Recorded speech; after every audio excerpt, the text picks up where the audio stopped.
And I realized I have to resign and I have to speak out. There's just no option. I then wrote my letter of resignation. And I'm a writer. It was a long letter of resignation. Well, it was very good. Yes. Thank you.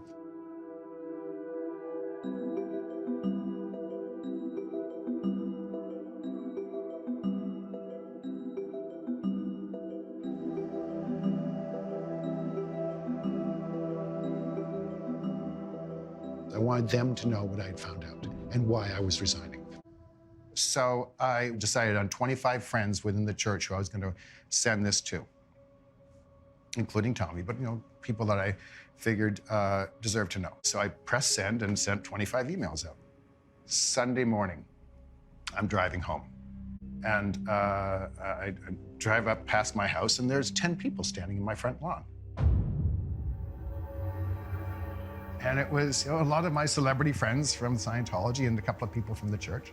I said, "What's up, guys?" And they were really upset. "Paul, you sent this letter." I said, "Yeah, I did." Because I thought you'd find what I wrote very disturbing, what I found out. And they did find it very disturbing. They found it disturbing that I would write the letter. "Oh, we'll look at that, but we'll ask our ethics officer, we'll ask David Miscavige, we'll ask somebody else." We said, "Well, those are the guys that are perpetrating the crimes. Perhaps those aren't the people you should be asking. Why don't you look for yourself?" None of them want to do so. I didn't send it to the press. I sent it to 25 of my best and closest friends within the church, because I thought you should know about this, that you would be outraged by some of these things that I discovered. After an hour or two, they got to the point. And the point was, "Paul, you can resign. We're okay if you resign. But you can't send a letter like this. What you need to do is you resign quietly." They said, "Would you be willing to talk to Tommy Davis?" So Tommy calls. He says, "Do you mind if I bring some people and some things that will absolutely disprove everything in your letter?" I said, "I would kill for that. Please do." So they show up, and it's senior members of the church who you know very well. And so we sat in there for a few hours, in which they had these things they thought they brought information on people that they thought I'd been talking to. I go, "Those guys, I didn't talk to any of those people." "Who did you talk to?" "I'm not telling you because I spoke in confidence. That's not the point who I talked to. The point is any of this true?" Maybe actually admit to some of this stuff. Maybe go, "Jesus, yes, we've made mistakes and we're sorry, but we've corrected them now." Admit to something you've done, but they can't do that. And they said, "Well, as long as you don't do anything else, we're not going to publicly declare you." I said, do what you like.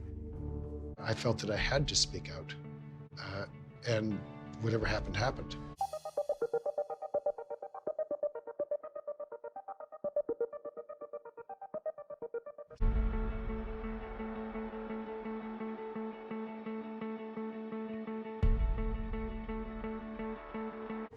Monday morning, I wake up, and there's a Google alert from Paul Haggis. 600 newspapers around the world have picked up this letter of resignation. Now to the public spotlight shining on the world of Scientology. One of the group's acclaimed members is now leaving that church. This just days after former top-ranking members accused the group's leader of some violent behavior. I knew there'd be a big fallout, and there was. Paul was declared a suppressive after the New Yorker article came out because speaking publicly against Scientology is tantamount to a mortal sin.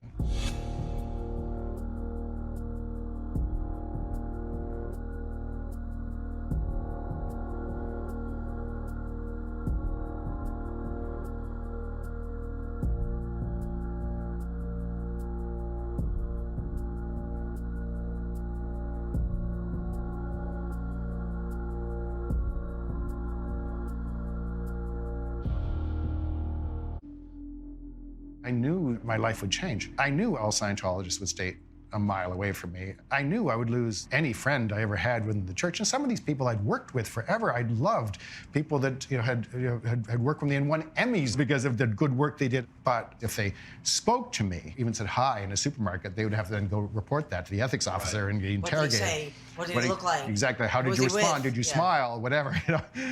Like when you see your sister doing one of those POW-style videos. Paul had 2 movies that did well, back to back, accidentally. Everything he did after that, on his own, failed. It was very sad. I mean, it was really hard watching that. I love my sister very much. When you leave Scientology, if you stay quiet and don't tell anybody that you've actually left, you probably can live a life unmolested by Scientology. If you, however, choose to speak out, you then become a public enemy of Scientology. You will be declared a suppressive person. Any Scientologist in good standing will be required to disconnect from you, and you will become the target of the Scientology smear campaign.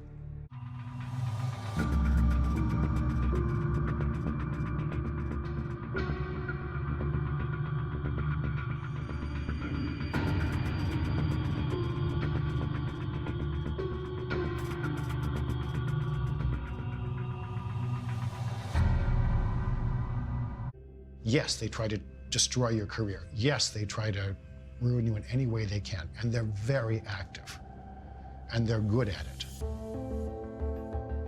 It's not just these websites, the whoispaulhaggis.com, or nonsense websites like Who is Leah Remini. These are vicious and horrible, but you can see through them. They attack us in many other ways.